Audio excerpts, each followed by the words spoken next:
那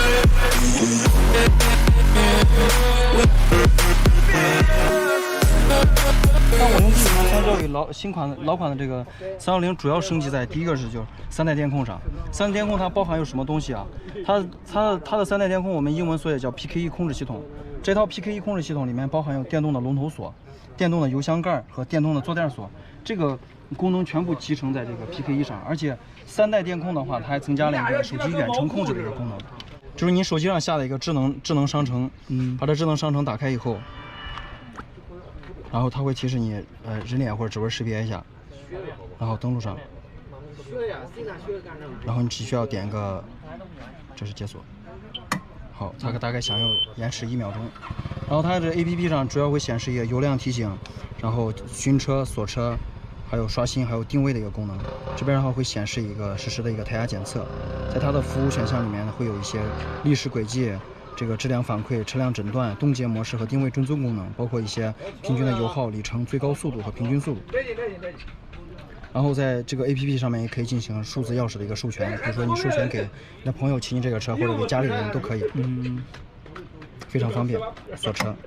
等会不需要钥匙，非常很快，不需要这个钥匙。对，而且你在无人区，甚至在没有信号的地方，你也可以通过这个蓝牙功能连接后以后进行这个上锁，比如说解锁的功能。也响应很快。然后解锁以后呢，它龙头锁会自动解开，这是3代 PKE 里面包含的一个功能。它的风挡也是电动升降的。然后原厂配备了一个首批客户赠送了一个茶色的一个经济风挡，还有标配一个比较大的一个大风挡，挡风效果也非常好。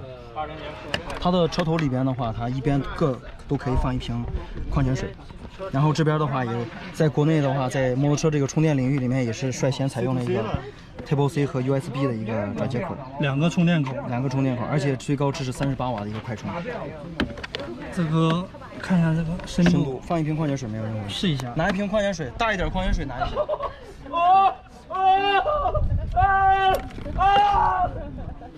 这能盖上吗？能盖上，都能盖上，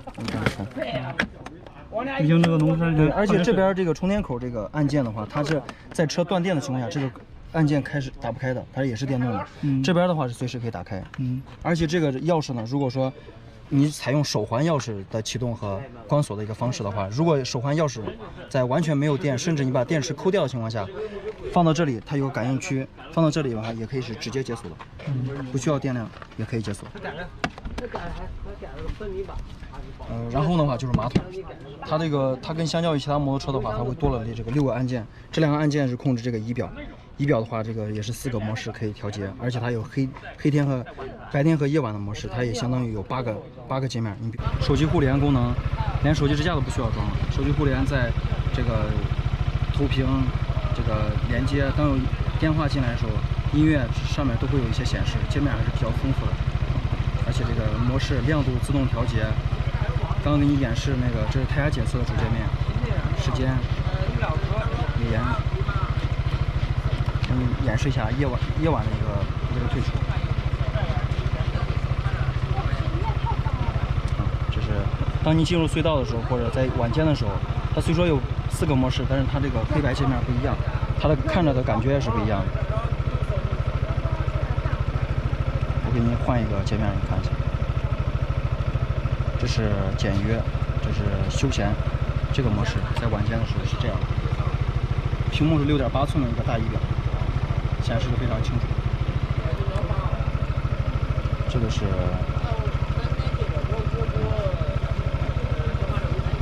简约模式，晚上的时候也不一样。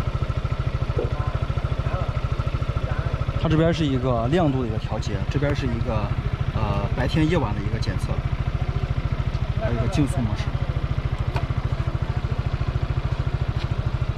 这个模式就比较战斗了。显示的比较清楚，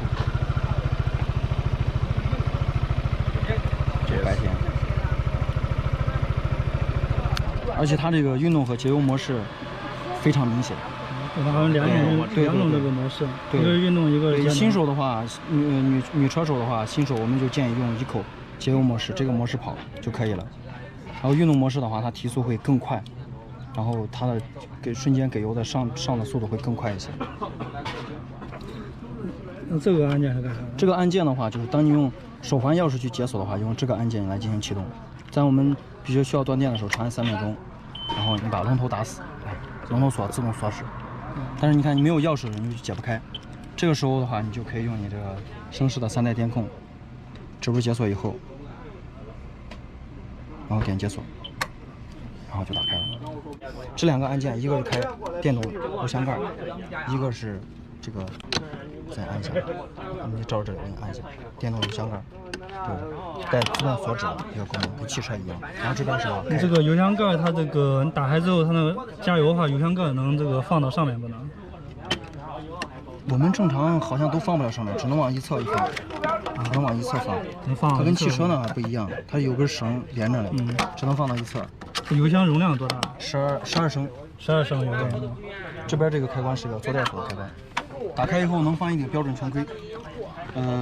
不装蓝牙的界面盔也能放得下。刚试了是 LS2 的那个370。你试一下我的那个。你那是啥盔啊？就是 GTI 2代。可以放哪？你拿来。我看买了看。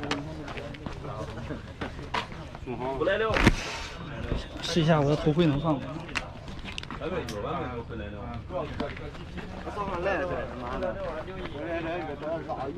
我这个加的有蓝牙耳机。到这边应该是没事。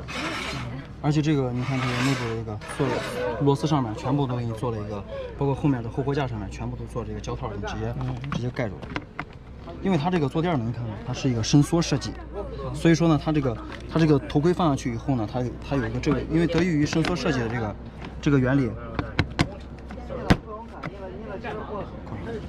它这个是顶着的，其实，因为它这个坐垫上面可以伸缩，所以说它也能放得下。但是这个时候你就不能骑，对，你就是存放的时候可以。一般都是下车之后把头盔放进去。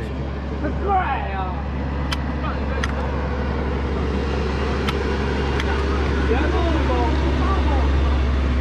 下面还放一个东西，如果这东西没放，估计会更好。它这里面是加了一个座筒垫，对，原厂配送了一个可以揭掉的一个保护垫。把这个垫去掉会空间可能会更大一点。对。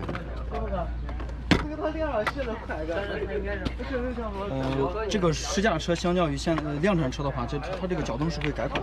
这个脚蹬因为这个脚蹬太短了，所以它因为着急出厂了，它这个试样车上配的还是老款410那个 M 的一个长短。后期可能会这个加长。对，加长，包括这个减震的话，厂家那才是可能会改。还有一个什么呢？就是这个坐垫，因为试样车，所以说当时它坐垫这个设计的严丝合缝程度还没达到这个量产车的标准。你看这个都是漏着，到后期量产车这个情况都会改。这是厂家已经明确了需要可能会改进的一个地方。